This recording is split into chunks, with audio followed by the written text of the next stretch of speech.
Hi everyone, welcome back to another episode of Providend's Money Wisdom Podcast. I'm your host, Isaac, Associate Advisor at Providend. Joining with me today is Tan Chin Yu, who is a Team Lead and a Senior Client Advisor here at Providend. Hi Chin Yu. Hi Isaac. Hi everyone. Yeah, thanks for taking the time to come down today. Today is our first video podcast, so thank you for being our first guest using this format, and I hope it's as exciting as it is for me. Yeah, very excited. Right, so today's topic is how should property fit into your overall investment portfolio. So you wrote this article with the same title. Link is in the description of this podcast. And what prompted you to write this article? Well, okay, usually when I write articles, I would write on things that I get asked quite often by clients. So, I mean, if you want, you can read up, all my different articles. So this whole property conversation, I guess, came about along the years. We do see quite a lot of clients asking about, okay, how do I view property? And I think property is something that is pretty common. People like property. There's a lot of people who buy properties. They like it for rental. They've seen good capital gains, or they've seen their friends, gotten good returns from property. And I think a trigger point was one of my clients was asking me about this, and I was, usually I try to search for our, Providend archives, whether we have any articles that talk about property, and I realized that, okay, actually we didn't really talk so much about it. So I wanted to write something that can express our views on how we view property. And I think to me, every asset class has its uses, whether it's talking about cash, there's always pros and cons. I mean, even recently I did an interview about gold. That's another topic, but gold is not something that Providend we recommend within the portfolios. But well, if you have a very specific need and you see certain things that you want to achieve, then maybe some of this might be useful. Yeah. So that's a bit of a story why I decided to write about property. Right. So a lot of people actually always talk about how property that they bought double or triple in price, and they always have this impression that it's an asset class that is a sure win. So how much truth is there in this statement? I mean, empirically, is it true that if you buy a property, you can expect it to double or triple or perform better than most assets? Let's say as compared to global equity markets. I think if you look at just property alone, there is some truth to it. It is true that in the past, Singapore, while it's still developing, property prices have done pretty well. I mean, you've asked your parents. I mean, I don't know about you, Isaac, whether, the older generation that you speak to, they have seen actually good gains, people talking about. Yeah, I mean, for my parents, when they think about property, it's just something that, like, if you can get it, faster get it. If you have to take a mortgage for it, just faster secure one for yourself, because as long as you hold it for long enough, you can expect the property price to increase at least much higher than inflation. Yeah, and I mean, we hear stories about last time property costs a lot lesser than now. Yeah. So it's true in a sense, because property, I mean, end of the day, it's still a hard asset. And with inflation, with economic development, higher demand in Singapore, it does goes up.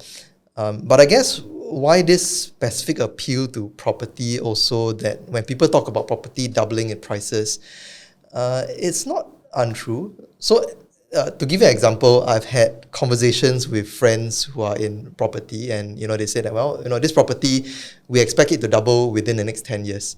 So when we think about it, it does sound very attractive. It does sound like an amazing return. But if we sort of strip it back down to what's an annualized return, it's probably hovering around 7+%. And to your question, you mentioned about, how does it compare to global equities? Well, if you look at global equities, it is the same thing. In fact, it has gotten higher returns on an annualized basis. And if you talk about doubling, you do see the same thing. It's also because the same principles apply. You have economic driver behind global equities, and with increasing demand, you can see equity prices going up.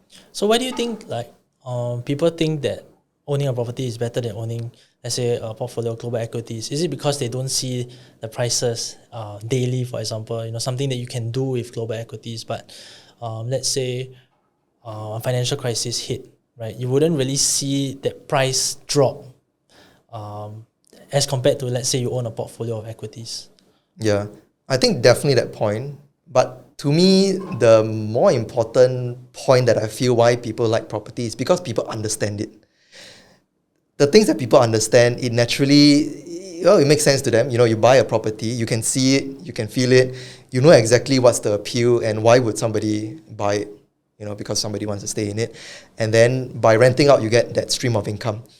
So when people understand it, it makes sense. Compared to a portfolio of global equities, for example, if you take a step back, global equities, yes, actually it's the same thing. You own businesses. Businesses have a business model. They sell goods and services to consumers and then rewarding shareholders. But it is harder to imagine. It's harder to see, okay, I actually own a piece of Apple. I own a piece of McDonald's that's selling burgers every day compared to a property. Yeah, so why I think people have that perception is because property is something that you can see, you can touch, you can live in it. As compared to global equities where, yes, you have ownership in those businesses. However, it's something that you kind of see on an app, on statements, but it's not as tangible as property. So perhaps that's why people have this perception of properties. Yeah, I think it's definitely true. Why people like property so much, a big part of it is because people really understand it. They can see the property. They know how property prices, go up, and precisely because of demand. And when they rent out the property, they actually see income coming in. They see the tenant actually, okay, I need this property. I need to stay with my family. I'm paying you a certain rental for it. Yeah, so it makes sense. While global equities, it actually makes sense as well because you're running a business, you sell goods and services. It's harder to imagine. It's harder to imagine that, I'm owning a piece of Apple that sells, iPhones, iPads, or McDonald's selling burgers every day and earning that income and revenue and rewarding you as shareholders. What most people will actually see is that price in the market. Yeah, prices go down, prices go up, and then they see, okay, why is my investment not doing well? And there's a lot of other factors that factors into the price of equities. Yeah, so compared to properties, it's harder. So also the point of rental, in Singapore, a lot of people, they want, or rather globally, everybody wants quote unquote passive income, right? And property seems to be the most straightforward way you can do it. You buy an asset, you rent it out, you collect the income, without doing much, right? So that looks pretty like a straightforward way to get passive income. So what do you think about this? I think it's one way. Definitely it's one way. But of course, there are some considerations which I think I can probably talk about it later on. But it's also in consideration of what are the other alternatives. So you talk about income, there are things from a very safe side of the spectrum, which are bonds, for example. In fact, recently, people are so excited about T-bills. T-bills are sort of bonds as well. You basically lend money to the government and they promise to pay you that X percentage of yield back to you. Yeah, so bonds is a form of income. Dividends is another form of income. Property rental is a form of income. But end of the day, it's trying to understand what are the drivers of this income, this passive income. So there are always considerations. Earlier I mentioned about dividends, but not to say that you should use dividend stocks as a form of income for your retirement, because there are other risks that you need to factor in. Yeah. So what I would say is that nothing wrong. There are a lot of people that uses it, but to us is that the best way to generate that income, and what sort of risks that you need to consider in this whole equation to give you the income? Yeah. So when we talk about properties, we always focus on the shining lights. We always hear about let's say Pinnacle, right? Pinnacle is quite near our office. People always talk about the returns that Pinnacle give or the rental that is able to generate. But we always forget that not all properties do well as well. So there's always that risk as well. Yeah, I think that's true. I mean, same whether it's property, whether it's stocks, which is why I brought up the whole idea of dividend stocks. Yeah. In the same way, dividend stocks, it has a business model, and then as part of the profit, it pays out dividends. But of course, if that company doesn't do well, the business model being cannibalized by competitors coming in, being affected by certain events like COVID is one example. Suddenly all your retail malls are not getting a lot of business. Then you see certain part of this cash flow being affected. So same for property. Some do well. So your things that do well tend to go up the headlines. Your Pinnacle, we see it every day. Sometimes I walk past and I feel that wow, it's nice to stay here so close to the office, but the prices are just crazy. Yeah. But there are also a lot of other properties that actually don't do well, and these are the things that you don't really see out in the news. Right. So property also has done really well the past at least 10 to 15 years. I mean, it's a period of really low interest rates, and now interest rates are starting to rise. But we still see property still holding up. But those that has lived through the Asian financial crisis or the Great Financial Crisis will know that actually property prices, even though you don't see it, the prices on a daily basis, it can actually fall quite steep as well. Yeah, so it's something important to take note as well. Even though it seems like a very stable asset class, because the prices are just based on last transacted prices, but it's something to be aware of, that it's not. If it's not really just a straight line up when it comes to property investing. Yeah. In fact, recently it's quite interesting in a sense that in Singapore, especially, property prices are going a bit of a crazy run in the last few years, despite the high interest rates. I don't know why. If you can share. But it's quite interesting that government has put in certain cooling measures, and then you have high interest rates. But then it's always being aware that the reverse could happen, and there are certain periods where the property prices might come down, and end of the day, property prices is really very dependent on demand. So the question is always, let's say in Singapore property market, where is the demand going to come from in the future? Right. Yeah. So, I mean, I just want to bring up that point because, like, if you can see in countries like Canada or China, they also had decades of really strong property growth, and this year, the past 1 year, we have seen that the declines can be quite steep. So, of course, we never know. Singapore property prices are still holding up, but what we are trying to say is that it's not a sure win like what most people would think, or at least there would still be volatility, which is similar to equities. Yeah. In fact, I wanted to bring up the point of the regulatory risk as well, because since we're on the topic of interest rate rises, cooling measures, property is an asset that the government has a lot of interest in, because it's also important for people to have a roof over their head. In fact, how you view property is, number one, make sure you have your residential property in place. Yeah. Because the last thing I guess you want to is worry about whether you can continue paying your rental when you're retired and no longer have an income. Yeah, so definitely the government has an interest to make sure that citizens are still able to afford a property, and therefore these cooling measures need to come in, that it doesn't go too crazy. Yeah, that's a good point. It's a political and legislative factor as well, because property is it's really such a social issue for people in Singapore. So the government could just come up with a new legislation that really impacts the prices, and it's something that we really can't predict. Yeah, lucky I own my own property already. Happy to see the prices go up, but it doesn't really affect.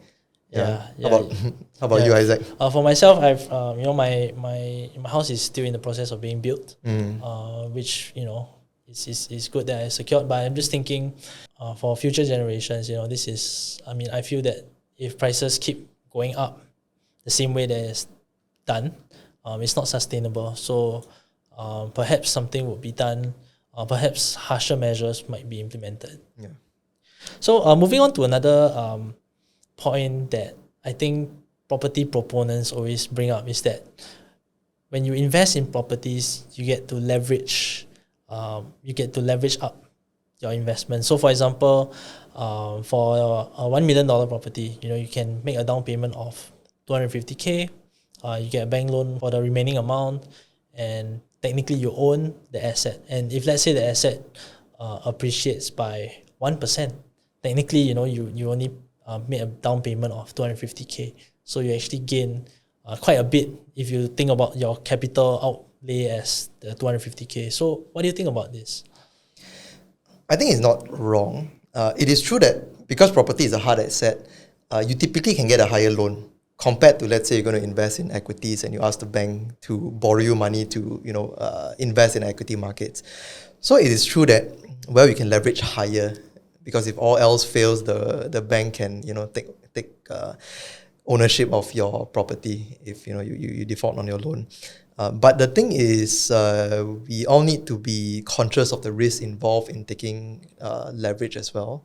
In investment, I always tell clients there's no free lunch. There is always a trade-off. So if somebody tries to sell you something, there's no free lunch. So same thing when it comes to leverage. Yes, you can get higher returns if the property prices works in your favor. But there could always be the reverse. So in the past couple of years, we have seen interest rates going up very high. I do have some clients who are quite worried about this whole property loan, interest rates going up, and then the concern is whether they can continue servicing this amount of loan. So that's why we always tell clients to make sure that when you're taking on a loan, it needs to be sustainable. Give yourself some buffer in case the interest rates go up, which actually it was very low in the past, and you don't want to assume that it will continue that way in the future. So with leverage, if it goes up further, then actually to a point that it can actually hurt your returns. So it's a bit of a double-edged sword. So I would say, don't take on too much leverage if you don't have the need to. Compared to the US, I think Singapore, we can't fix our mortgage all the way. I think in the US, you can get like 30-year fixed, and then you can have very predictable amount that you have to pay every month for your mortgage, for example. But in Singapore, we can see that for people that locked in rock bottom interest rates at the time, like during COVID, that period, and now they have to reprice their loan, right? And they're saying that, it becomes like, let's say, 4%, right? The monthly payment increase is huge, so it's really something that they have to consider, when they leverage up. So again, yes, leverage property could give you higher returns than, let's say, an under-leveraged global equities, but you just want to be conscious that it's not free. The returns is not free. Okay, so anything else to be aware of, when people are thinking of investing in property? I think a few factors. When investing in property, you want to consider, actually in any investment, you want to consider what is this investment for, when do you need this investment, how flexible do you need it to be. Because property, yes, it's nice to have, you can show off a bit where you can own multiple properties, it feels good. But one of the biggest downside is this concentration risk, because you can't just buy $10,000 invest in property.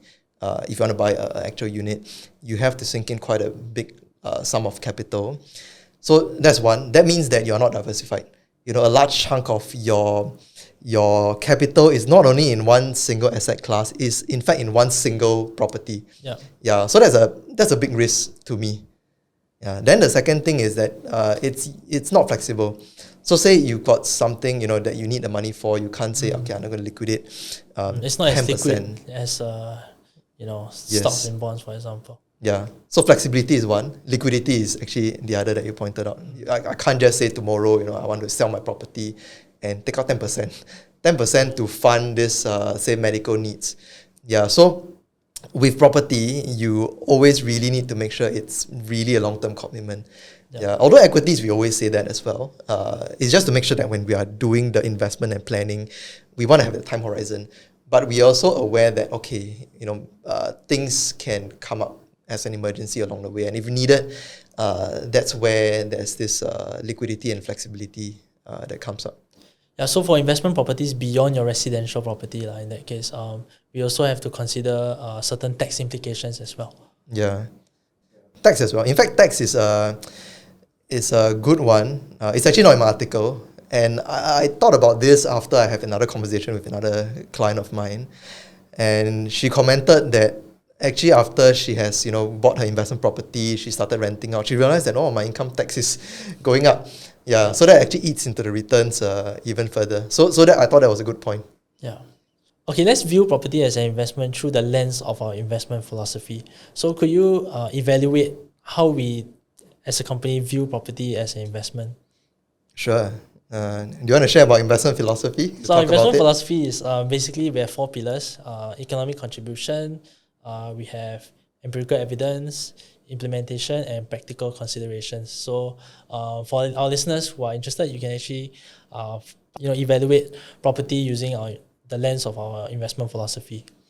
Yeah. So this economic contribution, as what Isaac mentioned, it's an important bit. So for us, when we evaluate investments, we always ask the question on where is this return coming from, or what's the driver of this return. So this economic driver is very important for us because we don't want to rely on simply price action. Yeah. So what I mean by price action is things like, pure demand supply. So gold is one example. Cryptocurrencies. You can even make money through FX, but you make money by just getting a different price, selling a different price later on. So economic driver means that there's actual economic activity behind it. So like I mentioned, globally diversified equities, businesses sell goods and services, make revenue, reward shareholders. For property, actually there is an actual economic activity because you're actually owning this tangible asset, and the value of property, well, it does rise with inflation as well. So it's a bit of an inflation hedge to a certain extent, actually same as equities. And when you rent out, that actually generates that income. So I think nothing wrong with that. But when we come to the bit, as what you mentioned earlier, the implementation and practical considerations, then the points that I mentioned earlier about flexibility, concentration does come in. So for us, especially when we're investing for important goals like your retirement, your kids' education, things that you really don't want to compromise in the future, we always want to make sure that it is reliable. So having that reliability means that you need to be diversified. Yeah. So for single properties, again, yes, you can make money, but there's always a chance that you might get it wrong. We don't want to discount that. And of course, you can get it right, but you really need this to get it right. It's hard to get a second chance in a sense that if it doesn't get right, then that big chunk of capital that you put in is significantly affected. Yeah. So I think in relation to our 4-pillar framework when assessing investments, that's a part that doesn't quite cut it when we think about investments. Yeah. So diversification, that's something important. When we think about portfolios, we always want to buy into the entire world of equities. And I tend to compare sometimes single stocks with single properties as well, because it's the same thing. Yes, economic driver is there. Yes, it can generate dividends, returns, but then you really don't want to just buy into one single company. Right. So Chin, you have talked about economic contribution or economic drivers. You have talked about implementation and practical considerations. So what about empirical evidence? Okay, actually that's a good point. I didn't mention that earlier. So empirical evidence is always about, historically, what's the data telling us? Well, Singapore is not really such a long history, but we do have data on, Singapore property prices, global property prices. Yeah. And there are certain studies that has been done to compare Singapore property prices versus global equities. And like I mentioned, it's true that, broad markets, equity prices go up, property prices also go up. But when they compare the numbers, actually property doesn't go up as much. It's not as impressive. Yeah. So that's why I was trying to put up the point that yes, while it's true that historically we have seen certain returns coming from property as an asset class, there are other alternatives that are better, more diversified. It also gives you the returns in a more robust way. And actually, again, when you look into empirical evidence, property prices is not that impressive. Yeah, because of having conversations with your friends and like, oh, my property doubled. But actually, when we look at the data, off the top of my head, the S&P 500, even before the financial crisis, let's say just before the financial crisis, it's like 1,600 points, and today it's 4,300, 4,200 points, thereabouts. That's more than double, and that's excluding dividends as well. So, but maybe it's just something that don't come out in conversations, because when you actually have friends that own the property, they can say, wow, I made this amount, I doubled, my property doubled, so maybe that's one reason why people have this very strong perception of properties maybe over equities. And I also want to highlight the point for property lovers. I know there's a lot of property lovers that's watching this as well, that if you think about global equities, you do have exposure to property as an asset class. Because again, remember, you own companies, company-owned buildings. And as property prices go up globally, not just Singapore, but elsewhere in the world, the asset value of companies also go up. There are also companies that have an exposure to actually property as a business. Of course, REITs is one asset class. I think recently, maybe not so recently, but people like REITs. Same obsession with property, and they understand it. There are different kinds of REITs, some hospitality, some retail REITs. You, as a landlord, you lend that space, and then again, businesses will pay you that dividend. But remember, if you are globally diversified, you also have property in your portfolio. So for us, the diversification is important, that you not only want to have property. Yes, it's important to own it as an asset class, but you also want to have other exposure. So in the world, you talk about sectors. You've got things like your tech, which is really big today, but that wasn't the case many years ago. There was a time where oil and gas was big, banking is big. You got your utilities, as well as so many other sectors. And again, you want this diversification. So in the future, because we never know what's the sort of asset class or what's the sector that will do well in the future, you want to make sure that you hold everything. Since you brought up REITs, so REITs is actually quite liquid, right? I mean, it's traded, but of course there are other risks to it. If you look at the recent performance of, let's say, even S-REITs in Singapore, because interest rates were going up, and we see that REITs prices has really plummeted. Whereas if you compare it with global equities, of course, when interest rate went up, some companies, like maybe small cap growth companies or those companies with don't have much cash holdings, right? They will suffer because their cost of borrowing is higher. But we still see like other aspects of the market holding the market up. So we see that property, or rather equity prices, has not fallen as steeply as S-REITs, for example, because S-REITs is just concentrated in that one asset class.